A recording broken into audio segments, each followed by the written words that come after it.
Hey everyone, welcome to Magnet Brains. This is Barkha Gupta, your computer educator for class 10. So students, last video में हम cover कर चुके हैं आपका chapter entrepreneur and entrepreneurship के कुछ एमसीक्यूज एंड फिलअप्स को, और अब डिस्कस कर रहे हैं हम इस वीडियो में क्वेश्चन एंड आंसर्स को. सो क्वेश्चन आंसर्स डिवाइड है 3 पार्ट में. कुछ क्वेश्चन आंसर्स सॉल्व्ड हैं, कुछ अनसॉल्व्ड हैं और कुछ एप्लीकेशन बेस्ड क्वेश्चन आंसर्स हैं. सो डोंट वरी, हम सारे क्वेश्चन आंसर्स को वन बाय वन यहाँ पर डिस्कस करेंगे so that it is easy for you. Clear? So students, before start this, hope आप सभी ने चैप्टर अच्छे से पढ़ लिया होगा और समझ भी आ गया होगा. सो स्टार्ट करते हैं फर्स्ट क्वेश्चन के साथ. What is the relationship between entrepreneur and a society? देखो, ये जो क्वेश्चन है ना, एंटरप्रेन्योर और सोसाइटी के बीच में क्या रिलेशनशिप है, एंटरप्रेन्योर और सोसाइटी कैसे रिलेशनशिप में है, ये बहुत इंपॉर्टेंट है. ओके ये किसी भी तरीके से आपसे पूछ सकते हैं, जैसा कि इस क्वेश्चन को हमने लास्ट वीडियो में कहां देखा था, फिलअप्स में भी देखा, एमसीक्यू में भी देखा और अब क्वेश्चन आंसर्स के फॉर्म में भी है. क्लियर? तो एंटरप्रेन्योर होता ही वही पर्सन है जो बिजनेस को स्टार्ट करता है, लेकिन किसकी नीड को ध्यान में रखकर? सोसाइटी में जो लोग हैं उनकी नीड को ध्यान में रखकर, पीपल्स को क्या प्रॉब्लम फेस हो रही है, ओके उन्हें किन चीजों की जरूरत है, तो उनको ध्यान में रखकर जब कोई पर्सन बिजनेस को स्टार्ट करता है, अपने गोल्स को अचीव करता है, तो वो पर्सन एंटरप्रेन्योर होता है. अब सोसाइटी कैसे एंटरप्रेन्योर से रिलेटेड होती है? क्योंकि सोसाइटी बिना एंटरप्रेन्योर के अपने फंक्शंस को कंप्लीट नहीं करती है. सोसाइटी भी किस पर डिपेंड करती है? बिजनेस पर्सन पर, एंटरप्रेन्योर पर, क्योंकि कहीं ना कहीं अल्टीमेटली देखा जाए तो उनकी नीड को फुलफिल कौन कर रहा है? एंटरप्रेन्योर फुलफिल कर रहा है. तो बात समझ में आ गई कि कैसे ये एक दूसरे के साथ में रिलेटेड है. Okay, so entrepreneur needs a society to establish business को एस्टैब्लिश करने के लिए एंटरप्रेन्योर क्या करता है? सोसाइटी की उसे जरूरत होती है. Clear? And at the same time society cannot function without the presence of entrepreneur. यदि एंटरप्रेन्योर्स नहीं होंगे, बिजनेस पर्सन्स नहीं होंगे, तो सोसाइटी फंक्शन नहीं कर पाएगी, उसकी जो नीड्स है वो फुलफिल नहीं हो पाएगी. सो क्लियर हुई है चीज अच्छे से? ये आंसर अब आप सभी अच्छे से लिख सकते हो यदि एग्जाम में आएगा तो, कि how they related with that. ठीक है, सोसाइटी और एंटरप्रेन्योर्स आपस में कैसे रिलेटेड हैं. Clear? Next is, how does entrepreneurship help in wealth creation? Clear? ये हमने देखा था, फंक्शंस में भी बोल सकते हो या फिर आप क्वालिटीज भी बोल सकते हो. क्या?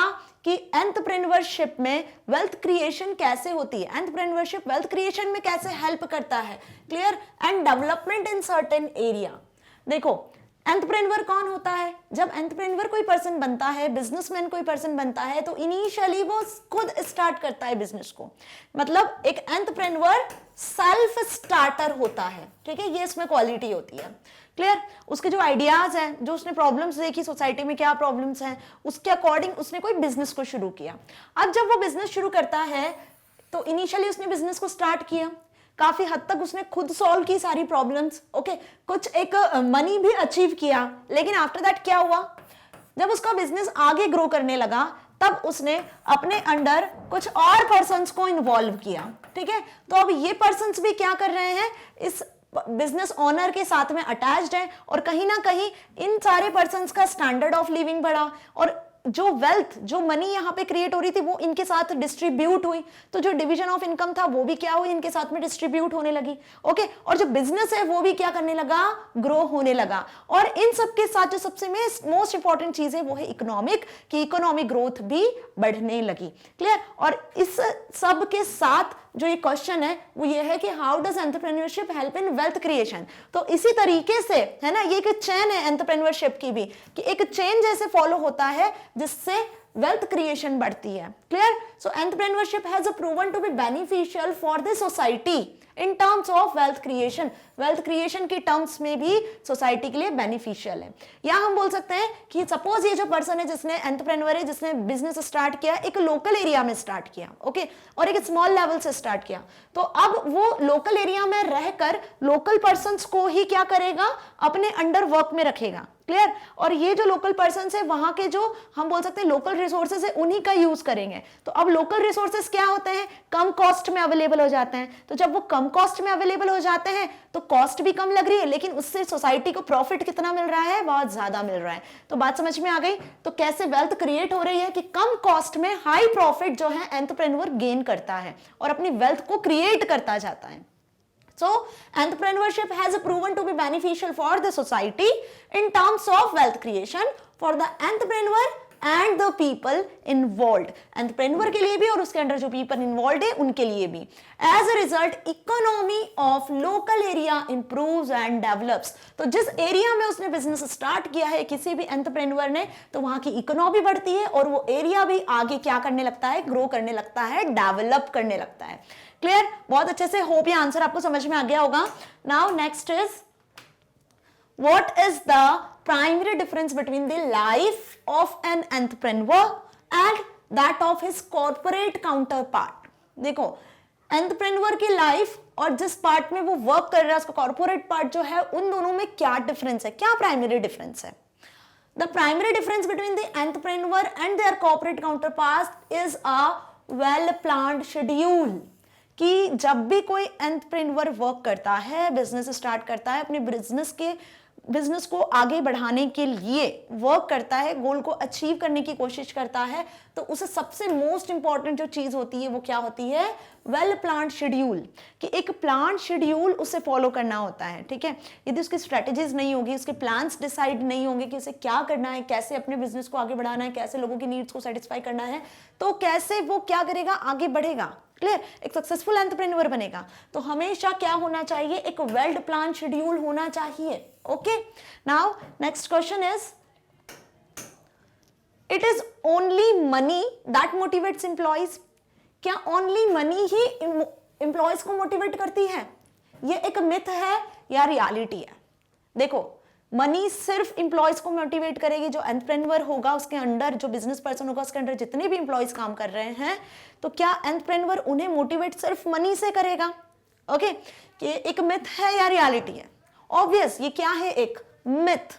क्यों?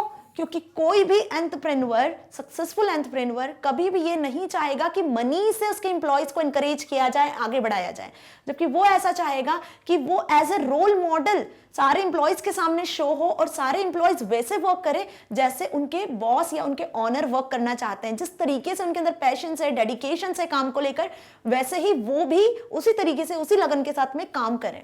ओके, और कंबाइंडली मिलकर एक गोल को अचीव करें। तो क्या होता है, इंप्लॉयज कैसे मोटिवेट होते हैं?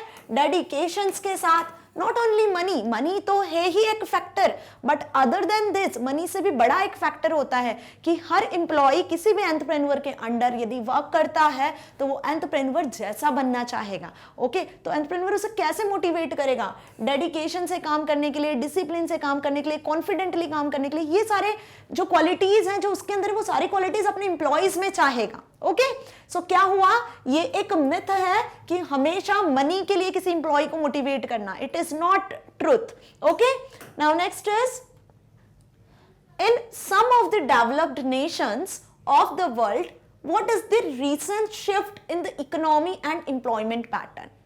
देखो, क्वेश्चन पूछा हुआ है कि in some of developed nations of the world, देखो वर्ल्ड में डेवलपमेंट प्रोसेस चल रही है। ओके, अब इंडिया एक डेवलपिंग कंट्री है, आप सभी को पता है। तो कुछ वर्ल्ड के ऐसे पार्ट हैं जो डेवलप्ड है। What is the recent shift in the economy and employment pattern? Employment pattern और इकोनॉमी के बीच में क्या रीसेंट शिफ्ट है? आप देखो, developed countries are moving from managerial to entrepreneurial economies. ये हमने देखा था कब, जब हमने लास्ट वीडियो पढ़ा था करियर ऑप्शन वाला। वहां मैंने आपको ये पॉइंट बहुत अच्छे से एक्सप्लेन किया था, क्या कि एंटरप्रेन्योरशिप 2013 से ग्रो कर रहा है और ग्रो करते करते इन 8 सालों में एंटरप्रेन्योरशिप एक बहुत हाई लेवल पे पहुंच चुका है। क्यों? क्योंकि यहाँ पर हमारे इंडिया में यदि हम बात करते हैं तो यूथ बहुत एजुकेटेड है, लेकिन जॉब अपॉर्चुनिटीज क्या है, लिमिटेड है। तो जॉब अपॉर्चुनिटीज जब लिमिटेड है तो हमारे यहाँ का जो यूथ है, जो पीपल है एजुकेटेड, वो कहाँ मूव कर रहे हैं? वो मूव कर रहे हैं मैनेजरियल से एंटरप्रेन्योरल पर। ठीक है, हर कोई अपना न्यू बिजनेस शुरू करना चाहता है और सक्सेस पाना चाहता है। Clear? So where entrepreneurship is being encouraged as a career choice for the young. तो यंग पर्सन्स के लिए क्या है एंटरप्रेन्योर, एक करियर चॉइस के लिए है, और जिसके लिए गवर्नमेंट ने क्या किए हैं, बहुत सारे कोर्सेज ऑफर किए हुए हैं इस फील्ड में आगे बढ़ने के लिए, एक सक्सेसफुल एंटरप्रेन्योर बनने के लिए। क्लियर? तो वो क्या कोर्सेज हैं, कैसे इसको आगे डेवलप किया गया है, वो सब हमने यहाँ पर डिटेल में पढ़ा था जब मैंने इस टॉपिक को आपको क्लियर किया था, है ना, कि कैसे आप एंटरप्रेन्योर को रिकॉग्नाइज कर सकते हो। यूट्यूब, गूगल और बहुत सारे वेबिनार्स, सेमिनार्स, है ना, ब्लॉग्स, ये जो सारी चीजें चलती हैं इंटरनेट पे, आप देखते हो ना, तो उसके थ्रू भी क्या करते हैं लोग, एंटरप्रेन्योरशिप को रिकॉग्नाइज करते हैं, है ना। आजकल तो ऑनलाइन बहुत सारे ऐसे कोर्सेज अवेलेबल है जिसके थ्रू आप एंटरप्रेन्योरशिप सीख सकते हो, ट्रेन हो सकते हो, ठीक है, ट्रेनिंग ले सकते हो बिजनेस के लिए आगे बढ़ने के लिए। सो समझ में आया कि क्या रीजन है इसके। Now next is what does an entrepreneur do. अब कोई एंटरप्रेन्योर क्या करता है, क्या करता है entrepreneur? He starts a new business with an eye on what he identifies as an unmet need in the market and works to fulfill it.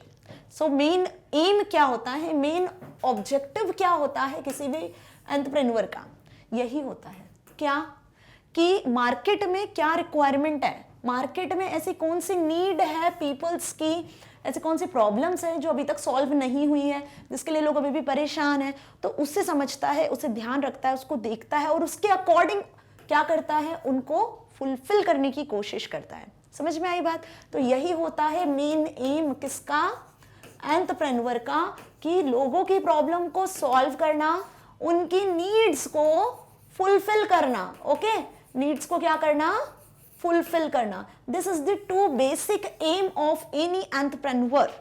Clear? अब जब ये चीजें होती हैं तो धीरे धीरे इकोनॉमी बढ़ती है, क्लियर, वेल्थ बढ़ती है। तो ये सारी चीजें डिपेंड करती है जब कोई एंटरप्रेन्योर इन गोल्स पे काम करता है, इन गोल्स पे आगे बढ़ता है। ओके, सो समझ में आया।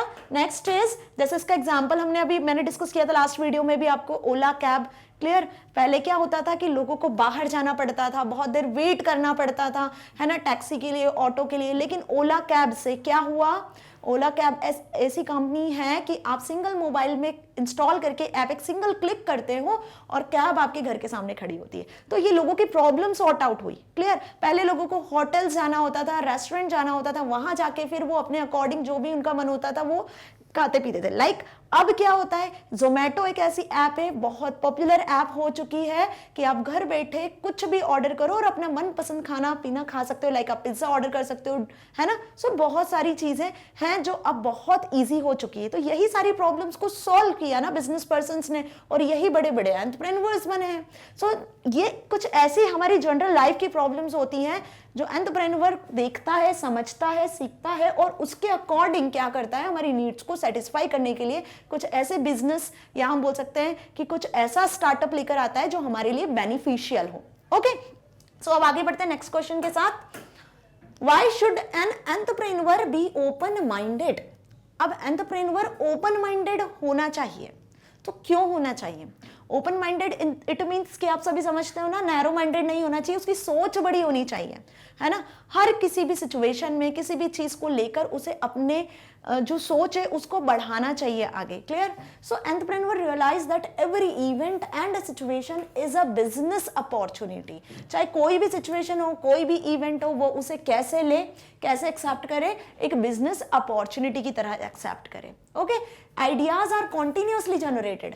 एंटरप्रेन्योर, सक्सेसफुल एंटरप्रेन्योर की क्वालिटी होती है कि वो इनोवेटिव होता है, रिस्क टेकर होता है। ये दो चीजें हमने बहुत ध्यान रखनी है कि एंटरप्रेन्योर क्या होता है, इनोवेटिव होता है, हमेशा न्यू आइडियाज उसके माइंड में आते हैं। ओके, ठीक है। सेकंड थिंग हमने क्या देखी कि वो रिस्क टेकर होता है, कभी भी रिस्क से, चैलेंजेस से नहीं डरने वाले होते हैं एंटरप्रेन्योर्स, कभी गिव अप नहीं करते हैं, फेलियर्स से नहीं डरते हैं। So ideas are continuously generated about workflows, efficiency, people skills, potential new businesses. इन सभी चीजों से उनके आइडियाज क्या करते हैं, कॉन्टिन्यूसली जनरेट होते रहते हैं। They can look at everything around them and reshape it into path that leads them towards their goal। जो भी चीज उनके आसपास होती है वो हर चीज को कैसे देखते हैं, एक बिजनेस अपॉर्चुनिटी की तरह देखते हैं कि उसे वो कैसे अपने बिजनेस में यूज करके आगे अपने गोल को अचीव कर सके।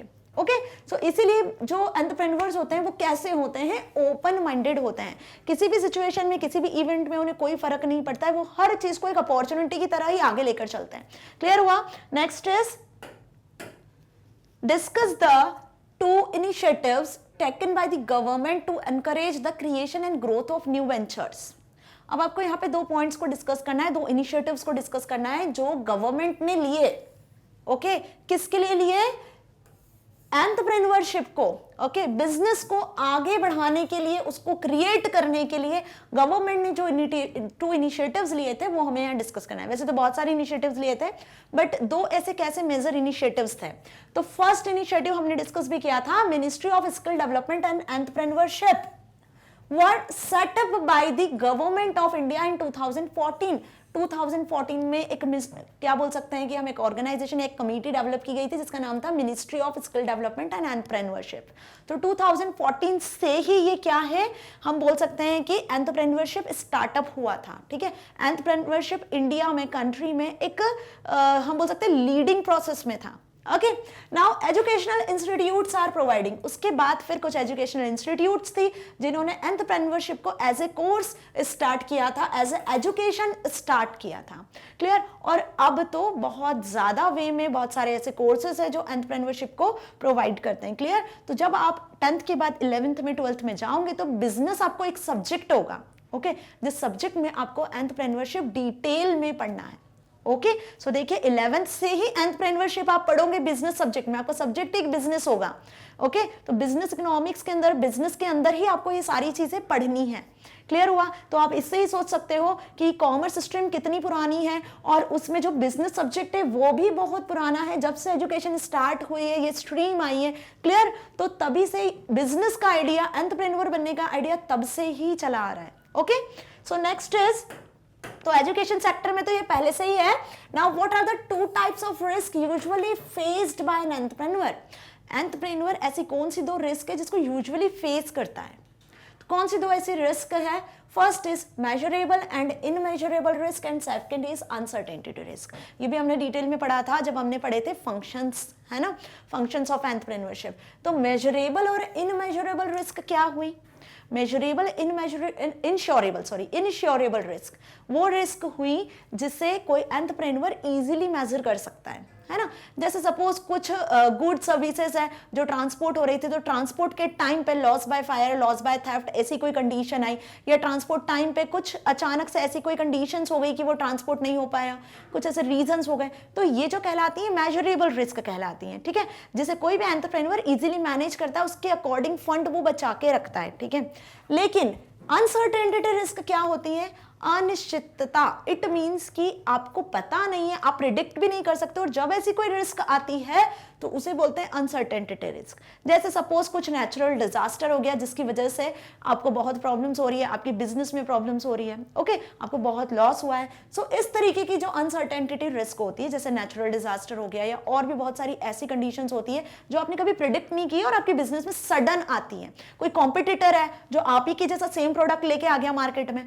ओके सो ये सारी जो कंडीशंस होती है वो होती है अनसर्टेनिटी रिस्क के अंदर। तो दो ऐसे रिस्क है जो हर एंटरप्रेन्योर क्या करता है, यूजुअली फेस करता है, लेकिन इनसे वो डरता नहीं है, इनसे कैसे बाहर निकलना है उसके पास उसके सॉल्यूशंस भी होते हैं। क्यों? क्योंकि एंटरप्रेन्योर क्या होता है, इनोवेटिव होता है, उसके पास न्यू आइडियाज होते हैं, क्रिएटिव होता है। ये जो क्वालिटी होती है ना क्रिएटिविटी की, ये सबसे बेस्ट क्वालिटी होती है जो इंसान को हर चीज से बाहर निकलने में हेल्प करती है।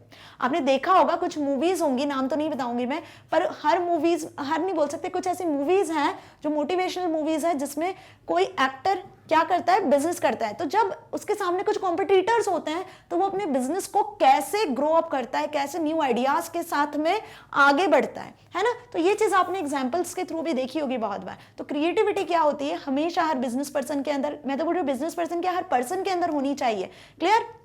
सो measurable and uncertainty, this two are the risk. कौन फेस करता है? जिसे एंटरप्रेन्योर फेस करता है, और इनसे बाहर निकलने के लिए भी उसके पास में बहुत सारे सॉल्यूशंस होते हैं, because he is a creative person. Clear? Now next question is, why is entrepreneurship considered as a good option for earning a livelihood in the present times? क्या क्वेश्चन पूछा है आपसे कि why is entrepreneurship considered as a good option, entrepreneurship को एक good option की तरह क्यों कंसीडर किया हुआ है, for earning a livelihood in the present times. Clear, क्यों ऐसे कंसीडर किया हुआ है, because in the present times we have an educated youth. जो अभी मैंने आपको बात बताई थी कि प्रेजेंट टाइम में हमारे पास में वेल एजुकेटेड यूथ है, लेकिन इंडिया में आज भी क्या है, जॉब अपॉर्चुनिटीज कम है। तो लोग जब अपॉर्चुनिटी नहीं मिलेगी जॉब्स की तो क्या करेंगे, या तो बाहर जॉब करने जाएंगे या फिर बिजनेस करेंगे। तो business is the second option, या तो आप कहीं बहुत अच्छी सैलरी पे जॉब करो, और यदि आपको जॉब नहीं मिलती है तो आप क्या कर सकते हो, बिजनेस कर सकते हो। आप अपने इंटरेस्ट को डाइवर्ट करके आप बिजनेस की तरफ क्या कर सकते हो, मूव कर सकते हो। क्लियर, तो यहां पर क्या बोला है, वही कि we have an educated youth but the job opportunities are limited. जो जॉब अपॉर्चुनिटीज है वो लिमिटेड है। So hence entrepreneurship can be right career choice. तो एंटरप्रेन्योरशिप क्या है, एक राइट करियर चॉइस है। क्लियर, तो ये आपको बहुत अच्छे से समझ में आया होगा कि ये जो क्वेश्चन मैंने अभी आपको बताया ये कितना इंपॉर्टेंट है, और ये एक्चुअल कंडीशन है। ऐसा नहीं कि कुछ सिर्फ आपको स्टडी करने के लिए क्वेश्चन दिया हुआ है, but this is the actual condition जो आज भी इंडिया में बहुत सारे ऐसे यूथ हैं जो फेस कर रहे हैं। क्लियर, सो स्टूडेंट्स यहाँ पे सॉल्व्ड कुछ क्वेश्चन आंसर्स थे जो आपकी बुक में वो कंप्लीट होते हैं। होप आपको सभी क्वेश्चन आंसर्स अच्छे से समझ में आए होंगे। ऐसा जरूरी नहीं है जो बुकिश लैंग्वेज में लिखा हुआ है कॉन्सेप्ट वही आपको एग्जैक्ट लिखना है। आप अपने अकॉर्डिंग यदि आपको कॉन्सेप्ट क्लियर है तो आंसर लिख सकते हो, and definitely you score good marks in exam. So यदि आपको मेरी वीडियो अच्छी लगी है तो आप इसे गूगल पे magnetbrains.com ओके हमारी इस वेबसाइट से भी एक्सेस कर सकते हो। देखो यूट्यूब पे तो प्लेलिस्ट वैसे ही अवेलेबल है ना, बट यूट्यूब पे जो प्लेलिस्ट अवेलेबल है वो 2 पार्ट में आपको मिलना है, 2 प्लेलिस्ट मिलना है। पहली प्लेलिस्ट जो है जिसमें आपको थ्योरी बेस्ड प्लेलिस्ट है, और सेकंड जो प्लेलिस्ट है वो प्रैक्टिकल बेस्ड प्लेलिस्ट है। मतलब आपका जो सब्जेक्ट है IT 402 उसमें जितने भी चैप्टर्स हैं उनकी थ्योरी पार्ट जो है, असेसमेंट पार्ट जो है, जो मैंने डिस्क्राइब किया हुआ है वो आपको इस प्लेलिस्ट में मिलेगा। लेकिन पार्ट बी भी हम कवर कर चुके हैं, तो पार्ट बी में जितने प्रैक्टिकल्स हैं वो प्रैक्टिकल प्लेलिस्ट में आपको मिलना है। तो यूट्यूब पे सर्च करने में यदि आपको प्रॉब्लम जाती है, आपको यहाँ कुछ प्रॉब्लम्स होती है सिक्वेंशियली यदि आपको नहीं मिलता है, तो आप magnetbrains.com वेबसाइट से भी सर्चिंग कर सकते हो। कुछ नहीं करना है, आपको magnetbrains.com लिखना है गूगल पे, इस तरीके से एक होम पेज आपको शो होगा और यहाँ से आपको सिलेक्ट करना है अपनी क्लास। सो जैसे ही आप अपनी क्लास सिलेक्ट करते हो तो आपको सारे सब्जेक्ट्स के वीडियो लेक्चर्स यहाँ पे मिल जाने हैं। अब जस्ट आपको यहाँ पे क्या करना है, हिंदी, इंग्लिश, मैथ, साइंस, जो IT जो आपको सब्जेक्ट चाहिए उससे रिलेटेड आपको यहाँ पे प्लेलिस्ट या हम बोल सकते हैं कि सारे वीडियोस मिल जाने हैं। तो आप जैसे इंफॉर्मेशन टेक्नोलॉजी 402 को सिलेक्ट करते हो तो नीचे आपको यहाँ पे सारे वीडियो लेक्चर्स की लिस्ट मिल जानी है, part A as well as part B। Practical, theory, assessment सब आपको एक सीक्वेंस में मिलेगा। आपको कहीं भी किधर भी किसी और चैनल पे ढूंढने की जरूरत नहीं है, आप डायरेक्टली हमारी वेबसाइट को एक्सेस कर सकते हो। ओके, जैसा कि हमारी पूरी बुक कंप्लीट हो गई है, ऑलमोस्ट कंप्लीट हो गई है, सिर्फ एक चैप्टर हमारा रिमेनिंग है और वो भी बहुत जल्द कंप्लीट हो जाएगा। सो स्टूडेंट्स आपके सारे डाउट्स यहाँ क्लियर हो जाने हैं। कुछ इस तरीके से आपको वीडियो प्ले होती हुई दिखेगी।